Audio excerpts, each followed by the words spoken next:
ملا ٹائمز میں خوش آمدید۔ وقف امینڈمنٹ بل کو لوک سبھا میں پیش کیا جا چکا ہے، اس پر بحث جاری ہے اور رات تک اس پر بحث ہوتی رہے گی۔ رات میں ہی فیصلہ ہو پائے گا کہ یہ بل پاس ہوگا پارلیمنٹ سے یا نہیں ہو پائے گا، اس بل کی حمایت میں کتنے ووٹ پڑیں گے اور اس کی مخالفت میں کتنے ووٹ پڑیں گے۔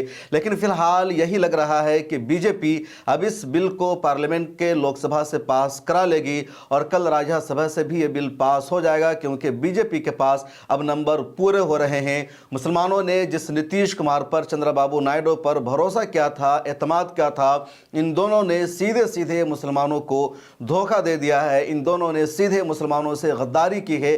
ہاں، ان دونوں نے کچھ چینجز ضرور کروائے ہیں، کچھ ترمیم ضرور کروائے ہیں، لیکن کوئی ایسی بڑی ترمیم نہیں ہو سکی جس کی مسلمانوں کی مانگ تھی، اور ایک طرح سے ان دونوں نے مسلمانوں کو سرے عام دھوکہ دے دیا ہے۔ اور اب یہ وقف امینڈمنٹ بل پاس ہونے جا رہا ہے۔ فی الحال 8 گھنٹے تک اس پر بحث ہوتی رہے گی، رات میں فیصلہ ہو پائے گا۔ 4 گھنٹہ 40 منٹ کا وقت بی جے پی اور این ڈی اے کو دیا گیا ہے، بقیہ وقت اپوزیشن کے پاس ہے۔ مائنورٹی افیئرز کے منسٹر کرن رجیجو نے پارلیمنٹ میں اس بل کو پیش کرتے ہوئے دعویٰ کیا کہ یہ بل مسلمانوں کے فلاح و بہبود کے لیے ہے، ان کی ترقی کے لیے ہے، اور کانگریس نے مسلمانوں کو نقصان پہنچایا۔ اگر کانگریس چاہتی تو مسلمانوں کا وقف بورڈ کی پراپرٹی سے بہت زیادہ وکاس ہو سکتا تھا، لیکن کانگریس نے ایسا نہیں کیا۔ کرن رجیجو نے اپنی اسپیچ میں کہا کہ پوری دنیا میں سب سے زیادہ وقف بورڈ کی جو پراپرٹی ہے وہ بھارت کے پاس ہے، لیکن اس کے باوجود اس سے جو انکم ہے وہ سالانہ 2 سے 3 کروڑ ہی ریونیو آتا ہے، اس سے زیادہ نہیں، اور بھارت کے مسلمانوں کا کچھ بھی فائدہ نہیں ہو سکا۔ کرن رجیجو نے یہ بھی کہا کہ ہم نے اب اس میں سے وقف با یوزر کو ایک طرح سے ختم کر دیا ہے، یعنی اب تک وقف کی جو بھی پراپرٹی رجسٹرڈ ہے وہ وقف کی پراپرٹی مانی جائے گی، اس کے ساتھ کسی بھی طرح کا چھیڑ چھاڑ نہیں کیا جائے گا۔ ساتھ میں کرن رجیجو نے یہ بھی ایڈ کر دیا کہ جو وقف کی 123 پراپرٹیز ہے وہ اس میں شامل نہیں ہیں، جس پر تنازع چل رہا ہے، جس پر کیس چل رہا ہے، اس کا معاملہ الگ تھلگ رکھا جائے گا۔ اور یہاں مسلمانوں کو بہت بڑا جھٹکا لگا ہے، کیونکہ وقف کی لڑائی میں 123 پراپرٹیز سر فہرست ہے، اور اس میں جمعیت علماء ہند کا دفتر بھی شامل ہے، کئی بڑے بڑے دلی کے ادارے شامل ہیں، کئی اہم مسجدیں شامل ہیں، تو ان 123 پراپرٹیز کو اس سے الگ کر دیا گیا ہے اور ایک بڑا جھٹکا لگا ہے۔ اس کے علاوہ جو بل پیش کیا گیا ہے اس میں بات شامل ہے کہ ہندو بھی اس کے ممبر ہوں گے، اس کے علاوہ بات بھی شامل ہے کہ مسلمان ہی وقف بورڈ کی پراپرٹی کو ڈونیٹ کر سکتا ہے، دوسرا نہیں کر سکتا ہے۔ اس کے علاوہ جو بل پیش کیا گیا ہے اس میں یہ بات بھی شامل ہے کہ جو اس کا سی او ہوگا وہ کوئی بھی ہو سکتا ہے، اس کا مسلمان ہونا ضروری نہیں ہے۔ اس کے علاوہ ڈی ایم اور جو ایکسٹرا ایک مجسٹریٹ ہوگا اس کے پاس پاور موجود ہے، اور وقف ٹریبونل کے علاوہ دوسری عدالتوں میں بھی اس کے مقدمے جائیں گے۔ تو اس طرح یہ جو بل ہے سراسر مسلمانوں کے خلاف ہے۔ گورو گگوئی نے کرن رجیجو کی اسپیچ کا جواب دیا، اور کانگریس رہنما گورو گگوئی نے شاندار اسپیچ دی۔ ملا ٹائمز پر آپ پوری اسپیچ ضرور سنیے۔ گورو گگوئی نے سیدھے سیدھے کہا کہ کرن رجیجو نے پارلیمنٹ کو مس لیڈ کیا ہے، گمراہ کیا ہے۔ انہوں نے کہا کہ مہیلاؤں کو اس کا ممبر بنایا جائے گا، جبکہ پہلے سے مہیلائیں اس کا ممبر بنتی رہی ہے۔ انہوں نے یہ بھی کہا کہ کہا گیا ہے کہ اعلیٰ عدالتوں میں اس کا مقدمہ نہیں چلتا تھا، وقف ٹریبونل کا ہی معاملہ ہوتا تھا، جبکہ یہ بھی غلط ہے۔ پہلے سے وقف ٹریبونل کے علاوہ ہائی کورٹ اور سپریم کورٹ میں اوقاف کی جائیداد کے مقدمے چلتے رہے ہیں۔ گورو گگوئی نے بھرپور ان کی اسپیچ کا جواب دیا اور سیدھا سیدھا کہا کہ اس دیش کو مسلمانوں نے آزاد کرایا، لیکن آج ان سے ان کی پراپرٹیز چھینی جا رہی ہے۔ اس کے علاوہ کئی اور رہنماؤں نے اسپیچ دی ہے اور اسپیچ کا یہ سلسلہ جاری ہے۔ اس بیچ جمعیت علماء ہند کے صدر مولانا محمود مدنی نے بھی ایک ویڈیو جاری کر کے کہا کہ جو بل پارلیمنٹ میں پیش کیا گیا ہے انلیگل ہے، غیر قانونی ہے، زبردستی پیش کیا گیا ہے اور ہم اس کو برداشت نہیں کریں گے۔ سنیے مولانا محمود مدنی کو۔ اوقاف کے بارے میں پارلیمنٹ میں آج ٹیبل کر دیا گیا ہے، بحث ہوگی اور سرکار اپنی طاقت کے بل پر منظور کرانے کی کوشش کرے گی۔ میجورٹیرین اپروچ ہے، انکانسٹیٹیوشنل ہے اور زبردستی ہے۔ پارلیمنٹ میں پیش ہو گیا ہے، اوقاف سے متعلق امینڈمنٹس پارلیمنٹ میں پیش کر دی گئی ہیں،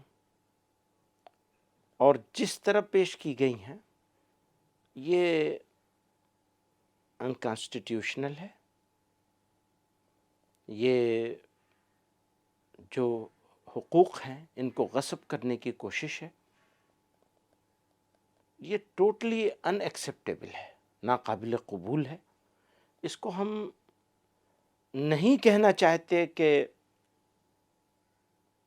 ریجیکٹ کیا جائے، لیکن مجبور ہیں یہ کہنے پر کہ ہم اس کو پوری طاقت سے